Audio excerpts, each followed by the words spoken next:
Salute Bharat. ഇന്ന് നമ്മോടൊപ്പമുള്ളത് BJP വക്താവ് ശ്രീ റെജി ലൂക്കോസ് ആണ്. നമസ്കാരം സാർ. നമസ്കാരം. താങ്കൾ ഇന്ന് തികഞ്ഞ സന്തോഷവാനായിരിക്കും എന്ന് കരുതിക്കോട്ടെ. 100% ഹാപ്പി ഡേ. തീർച്ചയായിട്ടും. അപ്പോൾ താങ്കളെപ്പോലെ ഒരു വേള ഈ പാർട്ടി നശിക്കാൻ പോകുന്നു എന്ന് മുന്നറിയിപ്പ് കൊടുത്ത് പാർട്ടി വിട്ടവർ ജയിച്ചിരിക്കുന്ന ദിവസം, അതും ഒരു കാരണമായി കാണുന്നതിൽ തെറ്റുണ്ടോ? അത് മാത്രമല്ല, ഭാരതീയ ജനതാ പാർട്ടിക്ക് ഇന്ന് ദേശവ്യാപകമായി ഒരു വലിയ അംഗീകാരം കിട്ടിയിട്ടുണ്ട്. കേന്ദ്ര സർക്കാർ വിരോധികളും BJP ശത്രുക്കളുമായ 3 മുഖ്യമന്ത്രിമാരെ പരാജയപ്പെടുത്തിയ ഭരണത്തിൽ നിന്ന് ഇറക്കിവിട്ട ദിവസമായിരുന്നു.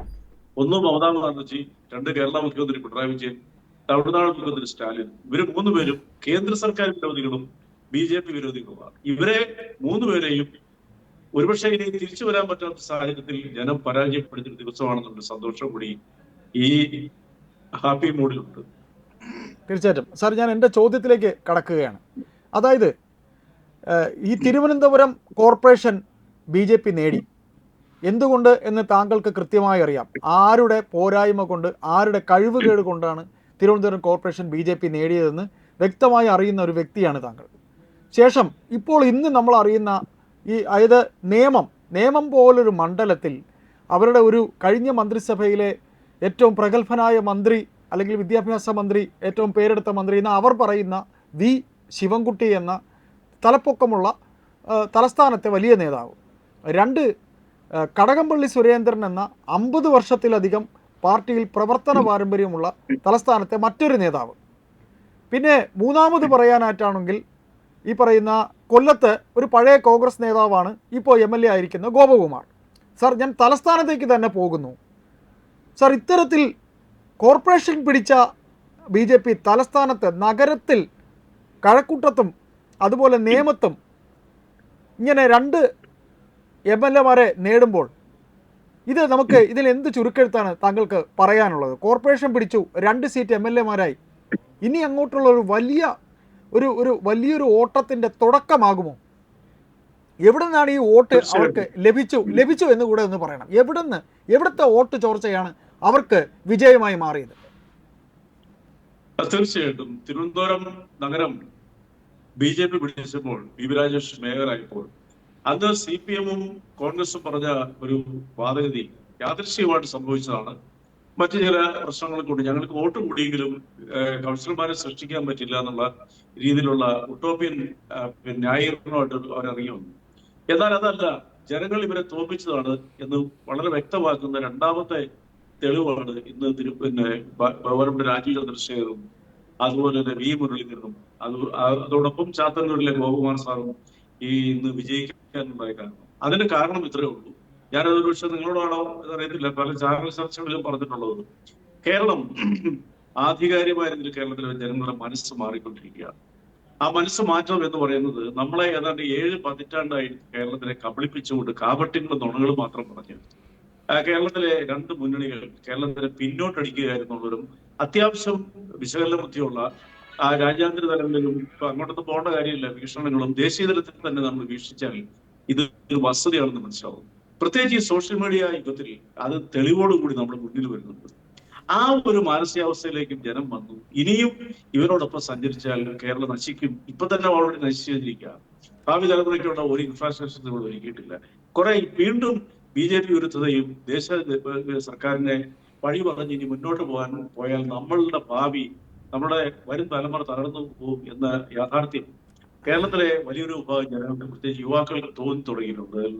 അതിന്റെ ഒരു റിസൾട്ട് കൂടിയാണ് ഇപ്പോൾ ഈ 3 സ്ഥലത്തും. അത് നമ്മൾ ആരെങ്കിലും നിസ്സാരമായ മണ്ഡലങ്ങളല്ല വിജയിച്ചെടുത്തത്.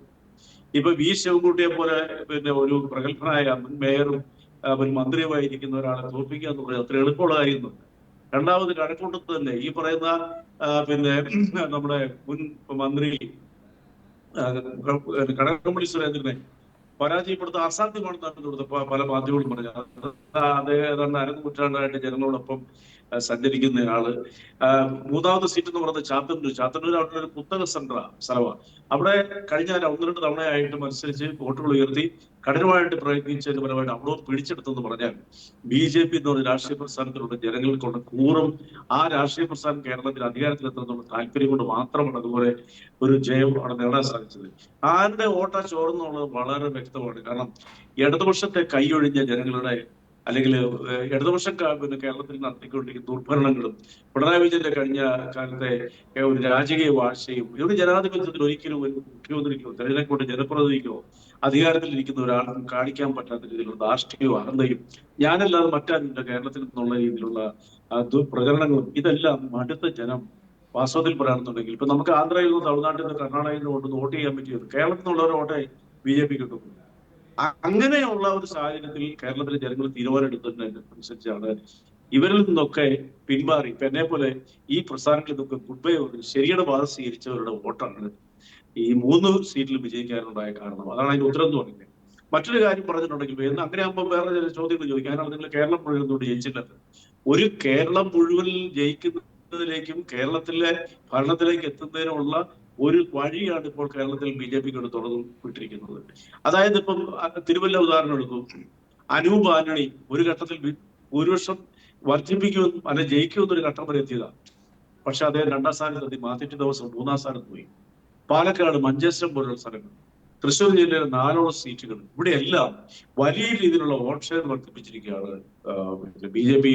BJPയുടെ ഘടകകക്ഷികൾ. ഇപ്പൊ കൊടുങ്ങല്ലൂരിൽ നേടിയ വോട്ടുകളിൽ പാലായിൽ ഷോൺ ജോർജ് 33,000 വോട്ട്, അസാധ്യമെന്ന് കരുതിയ പാലായിൽ പോലും 33,000 വോട്ട് നേടിയ ഒരു വിജയത്തിന് തുല്യമായ വോട്ട് ഷെയർ. കേവലം 2,000 വോട്ടിന്റെ വ്യത്യാസമുള്ള ജോസ് കെ മാണിയും പിന്നെ 3ാം സ്ഥാനത്തുള്ള ഷോൺ ജോർജും.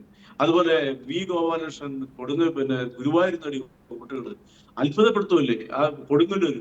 അപ്പൊ ഇവിടെയെല്ലാം ജനങ്ങൾ മാറി ചിന്തിച്ചുകൊണ്ടിരിക്കുന്ന ഒരു റിസൾട്ടാണ് ഇപ്പൊ കേരളം ഇന്ന് സാക്ഷ്യം പെട്ടത്. അതുകൊണ്ട് എനിക്ക് പറയാനുള്ളത് യഥാർത്ഥ പ്രതിപക്ഷമായി കേരളത്തിലെ ജനങ്ങളുടെ ശബ്ദമായി വികസിത കേരളത്തിന് വേണ്ടി ശബ്ദിക്കുന്ന യഥാർത്ഥ പ്രതിപക്ഷമായിട്ട് കേരള നിയമസഭയിൽ 3 അംഗങ്ങളെ ഉള്ളെങ്കിലും അത് BJPയുടെ പ്രതിനിധികളിൽ മാറും എന്നാണ് എനിക്ക് ഇപ്പൊ ഇതിനകത്ത് ആദ്യം പറയാം. അപ്പോ സാർ പറഞ്ഞു നിർത്തിയെടുത്ത് തന്നെ ഞാൻ തുടങ്ങുകയാണ്. പ്രതിപക്ഷ നേതാവായി ഇനി പിണറായി വിജയൻ എന്ന CPMന്റെ പോളിറ്റ് ബ്യൂറോ അംഗം ആകണമെന്നില്ല. അവർ മറ്റാരെയെങ്കിലും പ്രതിപക്ഷ നേതാവായി കൊണ്ടുവരും.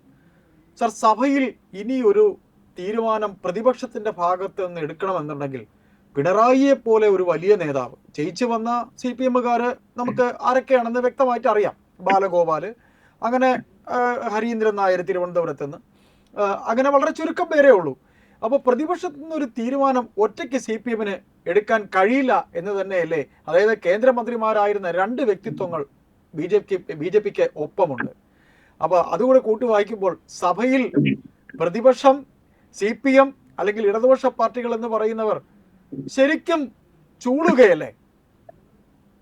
101% ഐവാസ് പറഞ്ഞ വളരെ കറക്റ്റ്. കാരണം കേരളത്തിലെ പ്രതിപക്ഷത്തിന്റെ ബെഞ്ചിൽ 34-35 ആളുകൾ മാത്രമേ ഉള്ളൂ. അവർക്കായിട്ട് മാത്രം തീരുമാനമെടുക്കാൻ പറ്റത്തില്ല. കാരണം ജനവിധി അംഗീകരിച്ച് ജനാധിപത്യത്തിൽ പ്രതിപക്ഷത്തിരിക്കുന്ന മറ്റു 3 പേരുണ്ട്. ആരൊക്കെയാണ് ഈ 3 പേര്? രാജീവ് ചന്ദ്രശേഖരൻ വ്യക്തി നിങ്ങളുടെ കഴിഞ്ഞ ചർച്ചയിൽ പറഞ്ഞത്. അദ്ദേഹം ലോകം അറിയപ്പെടുന്ന സ്വയം എന്താ പറയുക, തന്റെ കഴിവുകൾ തെളിയിച്ച് ലോകം അറിയപ്പെടുന്ന ഒരു വ്യക്തിത്വമാണ്, ഒരു ഓണ്ടർപ്രണറാണ്. കൂടാതെ കണ്ട് കേന്ദ്രമന്ത്രിയായിരുന്ന 3.5 വർഷക്കാലം അദ്ദേഹം നടത്തിയ പ്രയത്നം ഫലമായിട്ട് ആണ് ആർട്ടിഫിഷ്യൽ ഇന്റലിജൻസ് പോലെയുള്ളത് ഇന്ത്യയിൽ വികസിച്ചു വരാനുള്ള അടിത്തറയിട്ട് ആ മനുഷ്യനാണ്. അദ്ദേഹത്തിനെ പോലെ പ്രഗത്ഭരായ മന്ത്രി V മുരളീധരൻ എന്റെ ഒരു നല്ല സുഹൃത്തുണ്ട്. അദ്ദേഹം വിദേശകാര്യ സഹമന്ത്രിയായിരുന്നു, പാർലമെന്ററി സഹമന്ത്രിയായിരുന്നു. 5 വർഷക്കാലം അദ്ദേഹം നടത്തിയ ഇടപെടലുകൾ. അങ്ങനെ മിടുക്കന്മാരായിട്ടുള്ള 3 പേര് ആ സഭയിൽ ഇരിക്കുമ്പോൾ അവരുടെ വാക്കുകളെ അവഗണിച്ചുകൊണ്ടോ ഒന്നും ഇനി ഒരു പ്രതിപക്ഷത്തിന് ഒന്നും ചെയ്യാൻ പറ്റത്തില്ല. കാരണം അവർ മനസ്സിലാക്കണം, ഇതിപ്പോൾ ഏകാധിപതികളെ പോലെ ഭരിച്ചിരുന്നവര് ഇപ്പൊ തെരഞ്ഞെടുപ്പിൽ പരാജയപ്പെട്ട് നാണം കെട്ട് പ്രതിപക്ഷ സ്ഥാനത്തേക്ക് വന്നിരിക്കുമ്പോൾ അവരുടെ പഴയ രീതിയിലുള്ള പ്രവൃത്തികളോ പണ്ട് ദുർബലരായിരുന്ന പ്രതിപക്ഷത്തിന്റെ ആക്ടിവിറ്റികളോ ഒന്നും ഇനി കേരളത്തിലെ നിയമസഭയിൽ നടക്കത്തില്ല, യാതൊരു സംശയമില്ല. പിന്നെ പിണറായി വിജയൻ ഒരിക്കലും രാജാവിനെ പോലെ വാണ ജനാധിപത്യത്തിലെ ഏകാധിപതിയായി ലോകത്തിന് മുമ്പിൽ പോലും കേരളത്തിലെ ജനങ്ങളെ അപമാനിച്ച, അധിക്ഷേപിച്ച ഉത്തരകൊറിയയിലെ കിം ജോൺ ഉന്നിനെ സമാനമായി ഉള്ള പ്രവർത്തനങ്ങൾ, അത് ജനാധിപത്യം ഇന്ത്യയിലായതുകൊണ്ട് മാത്രമാണ് അത് മുഴുവൻ വിലപ്പോകാതിരുന്നത്. എങ്കിലും അതിന്റെ ലാഞ്ചനകൾ അദ്ദേഹം പ്രകടിപ്പിച്ചിട്ടുണ്ടായിരുന്നു. അങ്ങനെയുള്ള ഒരു വ്യക്തി ഇനി ഒരിക്കലും ഈ അധികാര സോപാനത്തിൽ 10-45 വണ്ടിയിൽ ആകുമ്പോഴേ യാത്ര ചെയ്യുന്ന ആൾ ഒരിക്കലും പ്രതിപക്ഷ നേതാവായിട്ടിരിക്കുന്നു ഞാൻ വിശ്വസിക്കുന്നില്ല. അദ്ദേഹം ഒരുപക്ഷെ MLA സ്ഥാനത്ത് തുടരാനുള്ള സാധ്യത പോലും വളരെ കുറവാണ്. മറ്റാരെങ്കിലും ഈ ബാലഗോപാലിനെ പോലുള്ള ആരെങ്കിലും ആയിരിക്കും പ്രതിപക്ഷത്ത് വരാൻ പോകുന്നത്.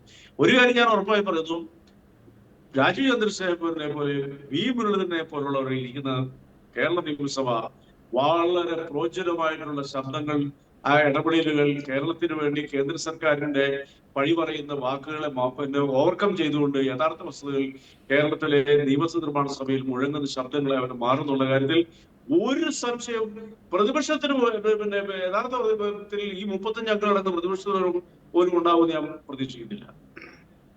സാർ, ഒരു കാര്യം കൂടെ, 23 അംഗങ്ങൾ മാത്രമാണ് CPM സഭയിലുള്ളത് എന്നാണ് ഇതുവരെ ഉള്ള അവരുടെ എണ്ണത്തിൽ നിന്ന് നമ്മൾ മനസ്സിലാക്കുന്നത്. 23 പേരെന്നാണ്. ലീഗിന് തന്നെ 23 പേരുണ്ട്, ലീഗിന് തന്നെ. അപ്പോ CPM എന്ന് പറയുന്ന പാർട്ടി എന്താണ് ശരിക്കും കീഴോട്ട് തന്നെ, ശരിക്കും മുകളിൽ നിന്ന് കീഴോട്ട് തന്നെ, താഴേക്ക് തന്നെ ഇറങ്ങി വന്നിരിക്കുന്നു എന്ന് നമുക്ക് പറയാം. മറ്റൊരു കാര്യം കൂടെ ചോദിക്കണം സാർ. പറയണം സാർ.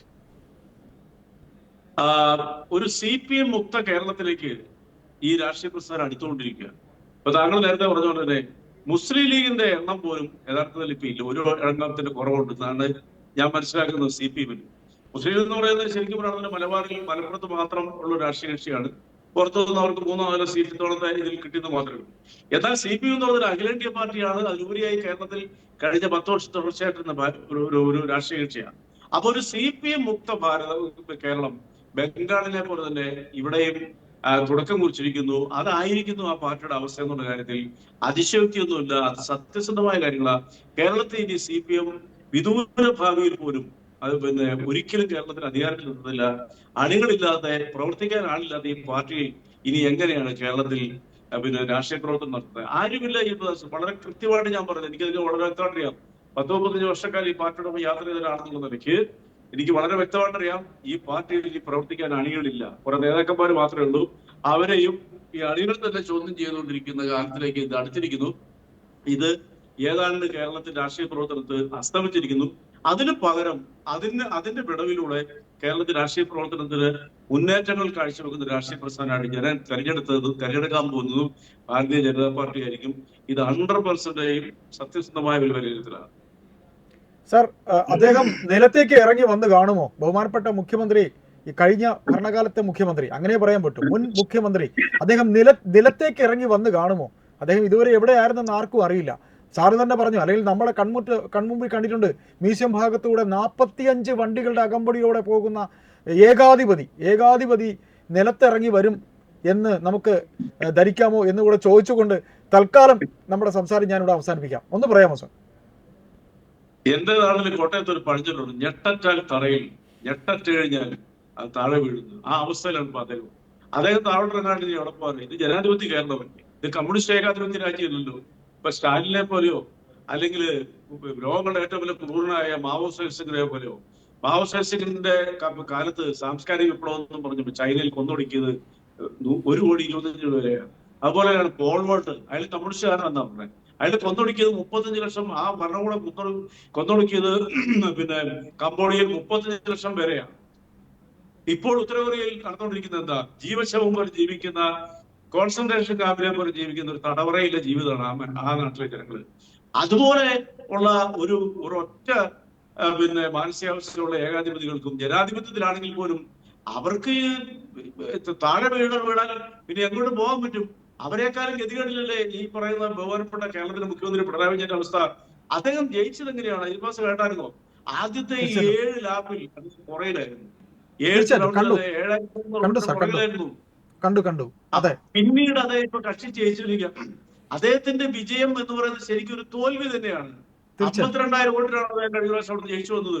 അദ്ദേഹത്തിന്റെ വീടിരിക്കുന്ന വാർഡിൽ അദ്ദേഹം പുറയിലായിരുന്നു. അദ്ദേഹത്തിന്റെ വീടിരിക്കുന്ന വാർഡിൽ, ആ വീട്ടിൽ ഞാൻ പോയിട്ടുള്ളവരാണ്, പിന്നിലായിരുന്നു. ധർമ്മടത്ത് പറഞ്ഞ പഞ്ചായത്തിൽ അദ്ദേഹം പിന്നിലായിരുന്നു. ഒന്ന് ആലോചിച്ച് നോക്കിയേ.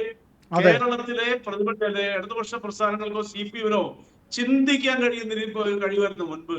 അതുപോലെയുള്ള ഒരു അചിന്തനീയമായ, ഒരു കാലത്ത് അചിന്തനീയമായ ഒരു തകർച്ചയല്ലേ പയ്യന്നൂരും തളിപ്പറമ്പും നമ്മൾ കണ്ടത്? തീർച്ചയായിട്ടും നമുക്ക് മറക്കാൻ പറ്റുമോ? തീർച്ചയായിട്ടും അത് ഞാൻ ചോദിക്കാൻ വരികയായിരുന്നു. അതെ, ഞാൻ ചോദിക്കാൻ വരികയായിരുന്നു. കുഞ്ഞികൃഷ്ണൻ മാഷും ഒരു ടി കെ ഗോവിന്ദനും അല്ലാതെ ഇനിയും കുറേയധികം പേര് കൂടെ ഈ പാർട്ടിയിൽ നിന്ന് പുറത്തു വരും അല്ലേ? അങ്ങനെ കൂടെ ധരിക്കാം അല്ലേ?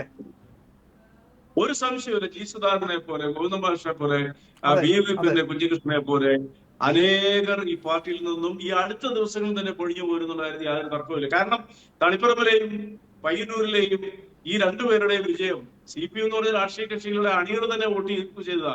അപ്പൊ അതിന്റെ അർത്ഥം തീർച്ചയായിട്ടും എന്താ? ഭയന്ന് അത് പുറത്തു കറക്റ്റ് പോകുന്നവർ ആണ്. പോലും വോട്ട് ചെയ്ത്. ഞാൻ പയ്യന്നൂര് ഭാരതീയ ജനതാ പാർട്ടിയുടെ പിന്നെ പിന്നെ നമ്മുടെ കഴിഞ്ഞ തെരഞ്ഞെടുപ്പിന്റെ കലാശക്കൊണ്ട് ഉദ്ഘാടനം ചെയ്യാൻ ഞാൻ പയ്യന്നൂർ പോയ ഒരാളാണ്. പയ്യന്നൂർ അതെ നിയോജകമണ്ഡലത്തിൽ. ആ അതെ പയ്യന്നൂർ നിയോജകമണ്ഡലത്തിൽ നിന്ന് കിട്ടിയ വിവരങ്ങള് ഭയാനകമായിരുന്നു. ഈ രാഷ്ട്രീയ പ്രസ്ഥാനം, അതാണ് ഈ ഉത്തരകൊറിയൊക്കെ ഉദാഹരിച്ചത്. ജനാധിപത്യം അതെ ഉള്ളതുകൊണ്ട് അതെ മാത്രമാണ്. അല്ലായിരുന്നെങ്കിൽ ഈ പയ്യന്നൂരിലെ പലരെയും അവർ പട്ടാപ്പകൽ തൂക്കിലേറ്റിയത്. കാരണം CPM-നെതിരെ തീർച്ചയായിട്ടും ചിന്തിച്ചിട്ടുണ്ട് കൊലപാതകം. ഇപ്പൊ ചെയ്യുന്നതല്ല, തീർച്ചയായിട്ടും കുടിവെള്ളത്തിനകത്തോടെ മാലിന്യം ഇടുക, ഇതൊക്കെയാണ്. അതെ അതുകൊണ്ട് ഒരു അതെ കാര്യം അതെ ഞാൻ പറയാം, ഒരു അതെ സംശയം പേരിക്കണ്ട, ഈ രാഷ്ട്രീയ പ്രസ്ഥാനങ്ങൾ തിരിച്ചു വരികയില്ല. തീർച്ചയായിട്ടും. അപ്പോൾ നമ്മൾ പറഞ്ഞിടത്തേക്ക് തന്നെ ഒന്നുകൂടെ പോയിക്കൊണ്ട് സംസാരം അവസാനിപ്പിക്കുന്നു. അതായത് തലസ്ഥാനത്ത്, അതായത് തിരുവനന്തപുരം കോർപ്പറേഷൻ BJP പിടിച്ചു എന്നുള്ളത് നിൽക്കെ തന്നെ തലസ്ഥാനത്തെ നഗരാതിർത്തിയിലെ 2 സീറ്റുകൾ കൂടി ജയിക്കുമ്പോൾ പതിയെ പതിയെ BJP ചുവട് വെച്ച് തുടങ്ങിയിരിക്കുന്നു. CPM പേടിക്കണം, കോൺഗ്രസും പേടിക്കണം എന്ന് പറയുന്നു. അതുകൂടെ സാർ പറഞ്ഞോളൂ, നമുക്ക് നിർത്താം. 100% അവർ പേടിക്കേണ്ടത് കേരളത്തിലെ ജനങ്ങളെയാണ് ഭയപ്പെടുന്നത്. കേരളത്തിലെ ജനങ്ങൾ സഹികെട്ട് ഈ 10 വർഷത്തെ ദുർഭരണത്തിൽ നിന്നും ഒരു രാജാവിനെ ഇറക്കി വിട്ടിരിക്കുന്നു. മറ്റൊരു ഏകാധിപതി ജനാധിപത്യത്തിലും ഒരു ഏകാധിപതി ഏക അതെ ജനാധിപത്യത്തിലും വികസനത്തിലും ജനങ്ങളോടൊപ്പം നിൽക്കുകയും അത് പ്രവർത്തിച്ചു കാണിക്കുകയും ചെയ്ത ഒരു കേന്ദ്ര സർക്കാരിന്റെയും ആ കേന്ദ്ര സർക്കാരിനെ നയിക്കുന്ന പാർട്ടിയുടെ കേരള ഘടകത്തിനോടൊപ്പം പിന്നെ ജനങ്ങൾ അണിനിരക്കുന്നു. ഇവർ ഭയപ്പെടുകയല്ല, ഇവരുടെ രാഷ്ട്രീയ ഭാവി തന്നെ അപകടത്തിലായിരിക്കുന്നു. കേരളം ദേശീയതയോടൊപ്പം വികസനത്തോടൊപ്പം ചേർന്നുകൊണ്ടിരിക്കുന്നു. അത് നാളെങ്കിലും പ്രതിഫലിക്കും. 2029-ലോ 30-ലോ നടക്കുന്ന തെരഞ്ഞെടുപ്പിൽ കേരളം BJP ഭരിക്കുന്ന കാര്യത്തിൽ നിസ്സംശയം പറയാം. നന്ദി. Thank you sir.